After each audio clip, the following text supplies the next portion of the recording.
Hey everyone, welcome back for another deep dive. Always exciting to jump into a new one. Right. So today we're looking at a bunch of new executive orders, Yeah. and wow, um, they're really causing some waves. Date changes. Different big changes. We're talking like declarations of national emergencies, Yeah. plans to turn Alaska into a resource powerhouse, Mm-hmm. and even something about paper straws. Uh-huh. Interesting. It's a lot to cover. It is. Yeah. It is. So let's just get right into it, huh? Let's do it. Okay. So first up, we have Executive Order 14153. Okay. Unleashing Alaska's Extraordinary Resource Potential. Catchy title. Yeah. Alaska's obviously known for its resources, Right. but this order seems like it wants to like supercharge things even more. Yeah, it seems like Energy, minerals, timber, seafood, really like the whole shebang. They even mentioned liquefied natural gas, LNG, yeah. LNG, right? Mm-hmm. Which is a pretty hot commodity these days. So what's the big picture here? What are they actually trying to do? Well, I think this order is really all about kind of like reversing a lot of the restrictions that the previous administration put in place. Okay. You know, they're framing it as a national and economic security issue, Right. saying they want Alaska to be like a key player in both of those areas. Okay, that makes sense. But how do they plan to actually, unleash this potential? Because the order talked about canceling a bunch of old orders Mm-hmm. and environmental impact statements and stuff. Sounds like a pretty massive bureaucratic reshuffle to me. Yeah, it really is. It's like this order kicks off a whole chain reaction. Oh, wow. It tells all these different agencies to go back and review, revise, or even completely get rid of old decisions wow. on things like opening up the Arctic National Wildlife Refuge for drilling, Okay. building that controversial Ambler Road project, Yeah. and even like settling land disputes with Alaska Native corporations. Wow. So that's like a whole bunch of stuff all at once. Yeah, big changes. Yeah, seems like it. So potentially huge changes for Alaska, but what about the rest of the U.S.? Right. This next order, Executive Order 13154, Unleashing American Energy. This one's aiming for nothing less than making America the energy superpower. Oh, wow. It covers like everything: oil, gas, coal, hydropower, biofuels, minerals, and even nuclear power. It's ambitious. Ambitious is an understatement, I think. So, what's the thinking behind this kind of like all of the above approach? Well, the order, it kind of frames this as a pushback against what it calls burdensome and ideologically motivated regulations Oh, okay. that it claims have been, holding back American prosperity and security. Mm-hmm. It's really all about deregulation Right. and promoting domestic energy sources, like across the board. So they even want to get rid of the electric vehicle mandate Yeah. and give people more choice when it comes to appliances and things like that. Uh-huh. I bet some people are going to be pretty happy about that. Oh, absolutely. But, this kind of goes against everything the previous administration was focused on with like clean energy and fighting climate change, doesn't it? It definitely does. It's a major shift. It's like they're saying, look, economic growth and energy independence are what matter most. Even if it means, kind of changing how we think about the environment. Yeah, okay. It's a different approach for sure. And they're even like questioning the whole way this social cost of carbon is calculated. Right, right. Which, I mean, that's a pretty wonky issue, but it has huge implications for how we value the environment, right? Absolutely. Huge implications. This is, I mean, it's a complete 180 from what we were seeing before. Totally different direction. Okay, so then it gets even more intense, I guess, with the next order. Oh, yeah. Executive Order 11566, declaring a national energy emergency. Wow. They're not messing around here. No, they're not. So what's the justification for that? Well, the order lays out their whole argument for why they think this is necessary. They basically say the U.S. energy infrastructure is just not good enough. It's vulnerable, it's inadequate, and it's putting the country at risk, both economically and from a national security perspective. Makes sense. So how do they plan to address this so-called emergency? Well, they're giving agencies a lot of power to boost energy production, right? Okay. Like they even mention possibly using eminent domain, which for anyone who doesn't know basically means the government can take private property for public use, Wow. even if the owner doesn't want to sell. So that's a pretty big deal. That is a big deal. It sounds like they're serious. Yeah, they are. They're talking about like cutting through red tape and fast-tracking energy projects. They specifically tell agencies to speed things up, particularly on the West Coast, the Northeast, and, no surprise, Alaska. Of course. So they're bringing up emergency fuel waivers for like E15 gasoline, Okay. and they're making it easier to get permits under the Clean Water Act and Endangered Species Act. Yeah. It seems like they're pulling out all the stops to increase energy production. Yeah, it does. So, lots to think about there. But we've been talking a lot about energy. Right. Maybe we could switch gears a bit. What about this other executive order, 14181? Oh, yeah. This one tackles water, Uh, and specifically the recent wildfires in LA, which were absolutely devastating. yeah, they were. So how does this order address that? Well, it's interesting because it kind of shows how all these issues are connected, you know? Hmm. It has two main goals. One is ensuring enough water for Southern California, Okay. and the other is, improving how we respond to these huge disasters like wildfires. That makes sense. But how are they planning to achieve that? Well, they're not afraid to step on some toes, that's for sure. The order actually criticizes some state and local policies, Oh, wow. calling them harmful Mhm. and saying they're getting in the way. So they're taking a pretty strong stance. Yeah, definitely. They basically say they're taking charge. Huh. So the order tells federal agencies to find ways to maximize water deliveries to Southern California, Okay. even if it means like overriding California's existing water management practices.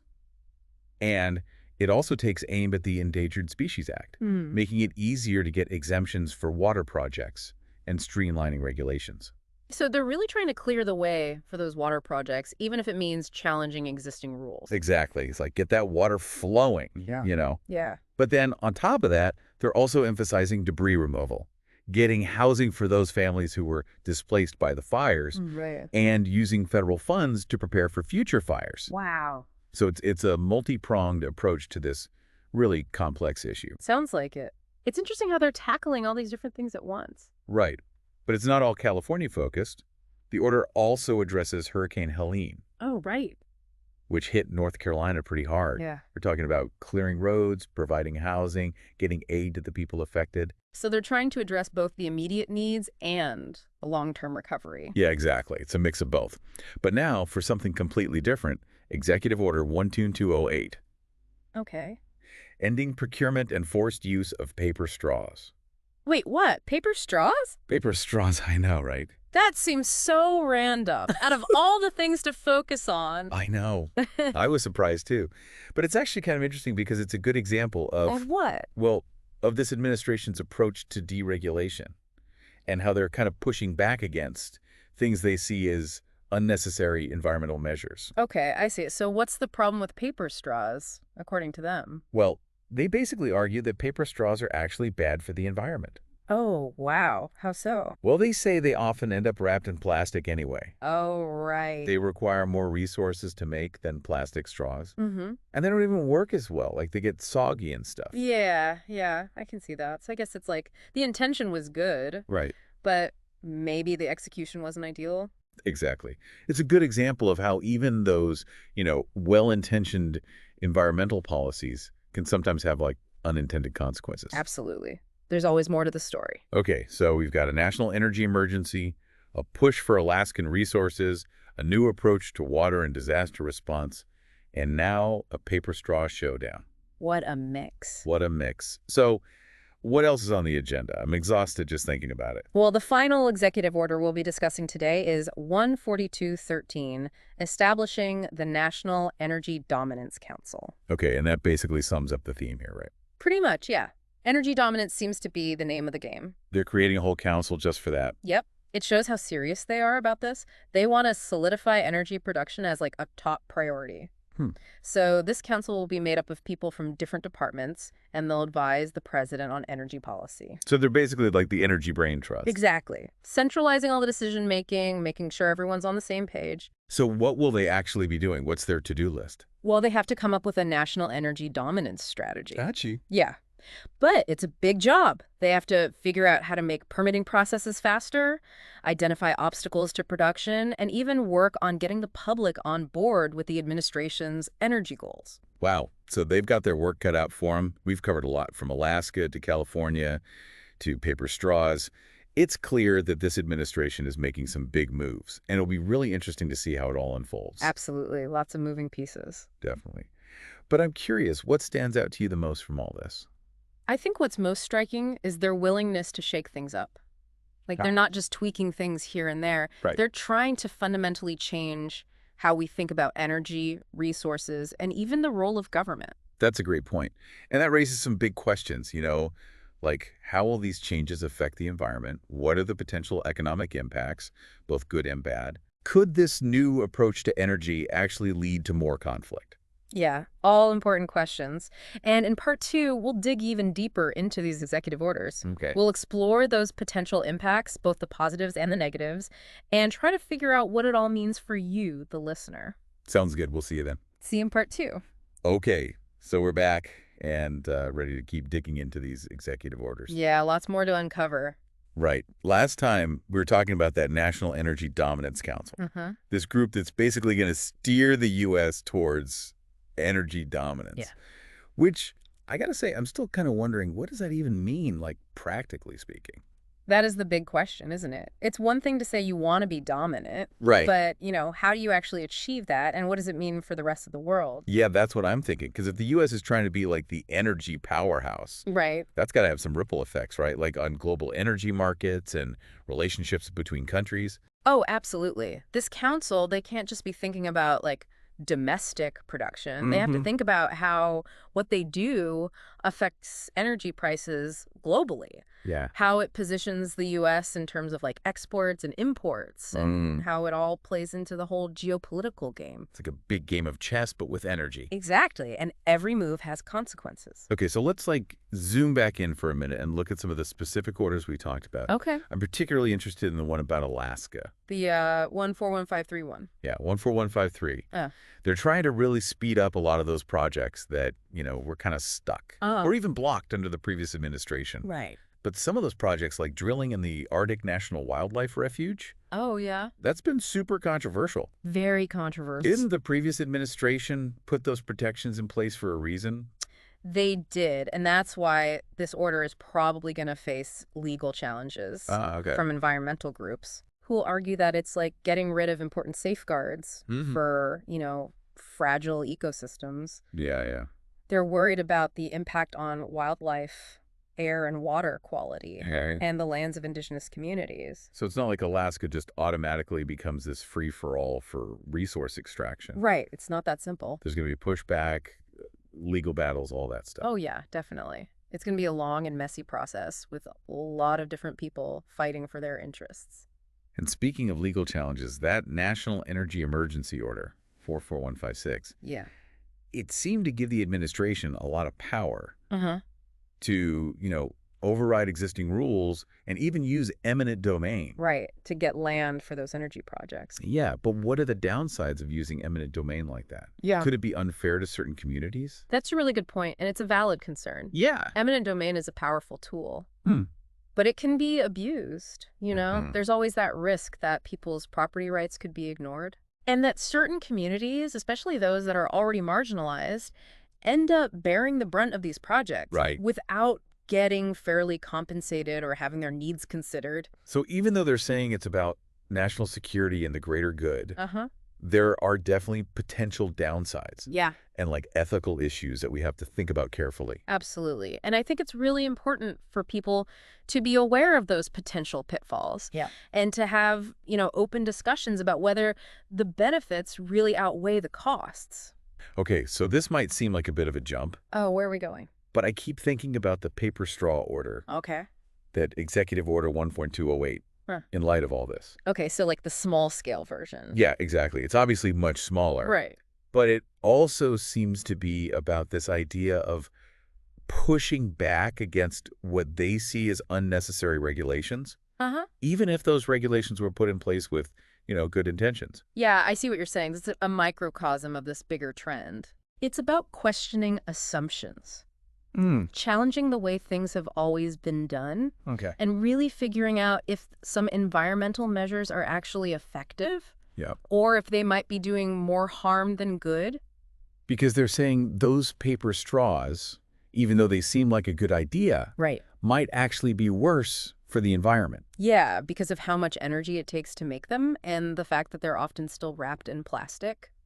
It's a whole different way of looking at things. It is, and it raises this really important question. Yeah. How do we balance protecting the environment with, economic growth. Right. Can we have both, or are there always going to be trade-offs? It's like they're trying to find that perfect balance.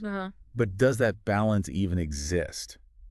That's the challenge, isn't it? And there's no easy answer. Yeah. It's going to take a lot of careful thinking, listening to different points of view, Right. and realizing that there might not always be a perfect solution. Okay, so while we're talking about these trade-offs, Yeah, we should also think about the economic impacts of these orders, right? absolutely. It seems like they're really betting on this idea that more energy production will lead to lower prices, more jobs, a stronger economy overall. Right, but is it really that simple? Yeah, is it?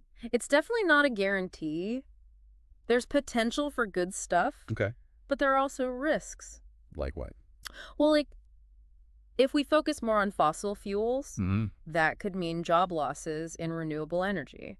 Oh, right. And if the U.S. becomes a huge energy exporter, it could actually make energy prices higher here in the U.S. Why is that? Well, if they can sell it for more overseas, Right. why would they sell it cheaply here? Yeah, that makes sense from like a business perspective. Right. But not so much for us regular folks. Exactly. And then there's the whole climate change issue. Uh-oh.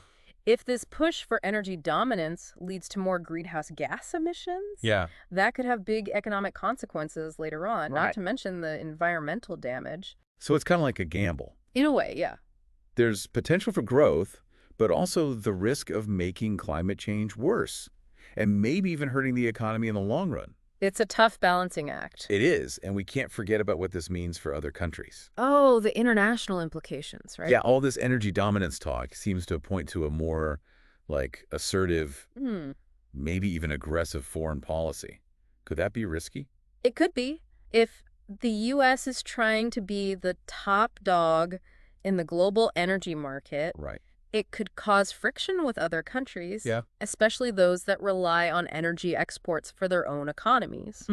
Makes sense. It could also lead to more instability globally, Okay. with countries fighting over resources and influence. And maybe even undermine efforts to deal with climate change. Right, if the U.S. seems like it's putting its own energy interests above everything else. So energy dominance might sound good at first glance, Mm-hmm. but it's definitely complicated. Very complicated. There are yeah. potential downsides to think about.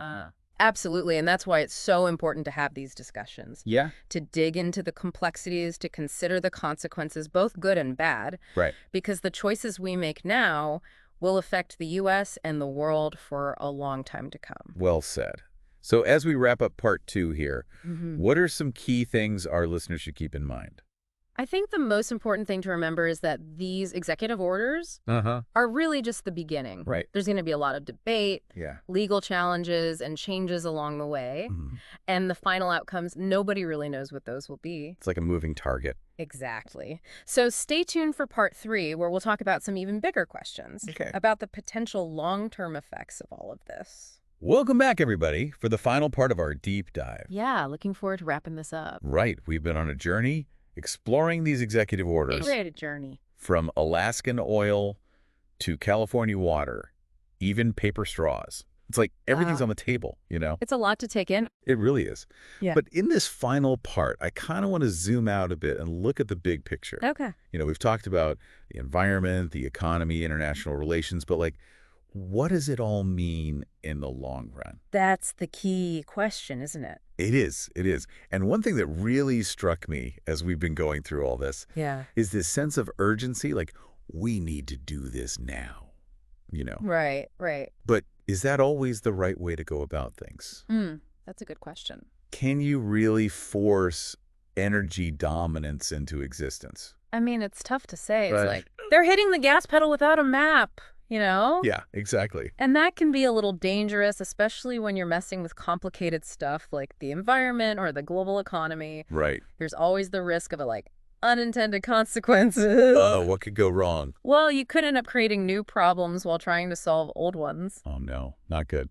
Not ideal. And it's not just about how fast they're going, Yeah. but also the direction they're going in. What do you mean? Well, they're clearly focused on economic growth, right? Energy independence. But what about sustainability? Can we achieve those goals while still protecting the environment? Ooh, that's a tough one. Right. Are we setting ourselves up for bigger problems down the line? It's like they're on a tightrope, Exactly. trying to balance all these different things. But is it even possible to balance them all? Or are we always going to have to sacrifice something? That's the challenge we face, trying to find that sweet spot where we can meet our needs without ruining things for future generations. Right, right. Okay, so devil's advocate time. Okay, I like it. What are some potential benefits of this approach? That's a good point. I mean, supporters would say that producing more energy here in the U.S. Yeah. could make us more stable economically and in terms of security. Okay. We wouldn't have to rely so much on other countries for energy. Right. It could create jobs, Yeah. maybe even lower energy prices for people. So like less dependence on foreign oil, more jobs here at home, Exactly. potentially lower energy bills. Yeah. Sounds good.